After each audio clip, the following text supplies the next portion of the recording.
You know, what a lot of people don't realize about the NFL is that Thanksgiving's just Thursday. You're still preparing for what's coming on Sunday. And what's coming on Sunday for the Colts is a really important game against the Patriots.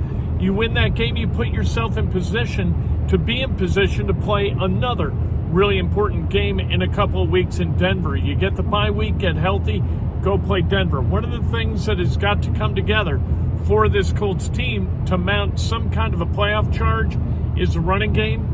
And that means that Jonathan Taylor has got to figure out how to find a hole, get through the hole, and take it to the house once in a while. This offense has not been able to find a lot of seams for Taylor to run through, and there are reasons for that. The offensive line, and Jonathan Taylor asked about that. The offensive line a little bit shaky because of three rookies on the line after the injuries to Kelly and Ryman and Fries. We talked to Jonathan Taylor about that and more. And really, today, Jonathan Taylor pretty good. Now, you're not going to be able to hear some of the questions because this was done both on Zoom and for people in the room at the Colts media facility. So you're still, or media room, it's not really a facility. They have a practice facility, not a media facility. But you're going to hear some of the questions. You won't hear some of the others. That's just the way it goes. Like you mentioned, you're always trying to find a solution, but then also realizing, okay, well, what's actually going on? Because you don't want to start going and saying, I want to make a play, I want to make something happen. I don't care what the scheme is. I'm trying to bounce this. I'm trying to make a big. That'll just make things worse. So trying to figure out, okay, well, first, was my track right? Did we get everything ID'd right? Is it someone just needs to hold the block a little longer? Do I need to bring the defender? So trying to find that solution but the number one thing is just don't get too frustrated to where you just try to go make big plays on your own. It's the ultimate team sport. Usually when you try to do things like that, it doesn't turn out well. You got to be able to execute that no matter what the situation is, or no matter how the ball is placed, or whatever the situation is. You got to get the ball back cleanly to AR, regardless of even what the coverage is, just so that you even give the play a chance. So that starts with me. It starts with Tanner, then it starts with me. Steven? Hey, GT. We talked about the offensive line having, continuity and playing together. But when there are changes, obviously it affects that. Does that have impact for the running back as well when you're playing behind different guys? And I don't know, maybe they carry out the blocks differently. I don't know. What's the adjustment? Yeah, I was gonna say definitely. And when there's multiple new guys in there now, their communication with one another is starting to be worked through. So it's not even just myself in the O-line.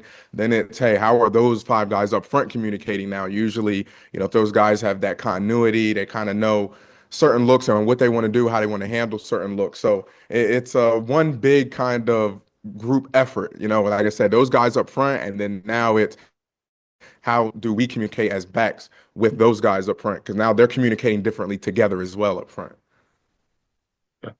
George Bremer? Jonathan,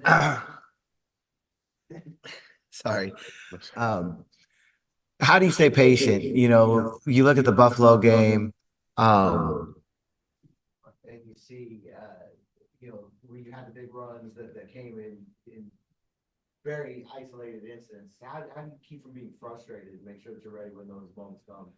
Like they're gonna come. That they're gonna come. It's far and few, especially with some of the better run defenses. But that there's a slip, there's a break in the foundation somewhere always, and you got to be ready to capitalize on those. Those are usually the plays that turn into big plays. But staying patient even throughout the game, just understanding, hey, maybe we just try to churn out some of these 3-yard runs into 4, 6-yard runs here and there. And then when those mistakes happen, when the defense slips up, being able, like you mentioned, to be patient and be ready for that moment, because that's when you have to take advantage of that opportunity.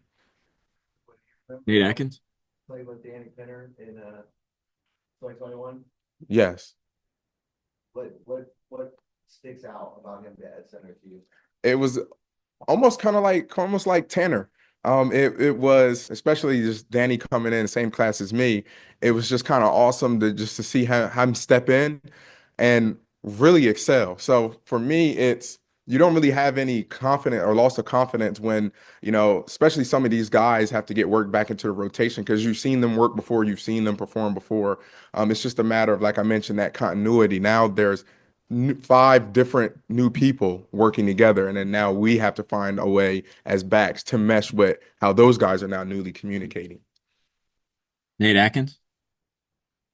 Anthony just had a career high in rushing this past game, but he said he graded himself a C for it because he said that there were plays that he could have kind of taken it to the house.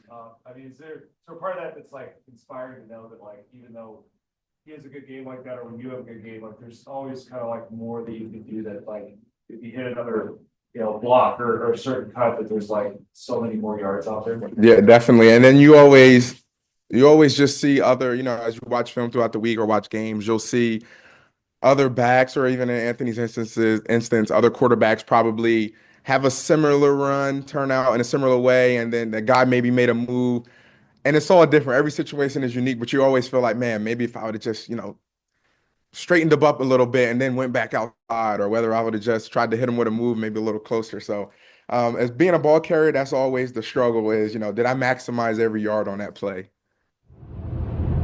That's Jonathan Taylor, and I thought kind of an interesting Jonathan Taylor today. He has got to ball out, and I think he knows he's got to ball out. He's being paid to ball out. You got an offensive line that he feels like he can run behind. You've got a Patriots defense that isn't altogether terribly stout against the run. They're better against the run than they are against a lot of other things. In fact, that's probably their best attribute, is going out and stopping the run. Their pass defense, not great, and their offense is really not good at all unless Drake May's tucking it and going. So Jonathan Taylor, he's got to figure out this Sunday how to find some money, right? How to be found money for that Colts offense, or they're going to have some problems moving the football. If you have to rely on Anthony Richardson's arm to win you games, it could be a long day Sunday.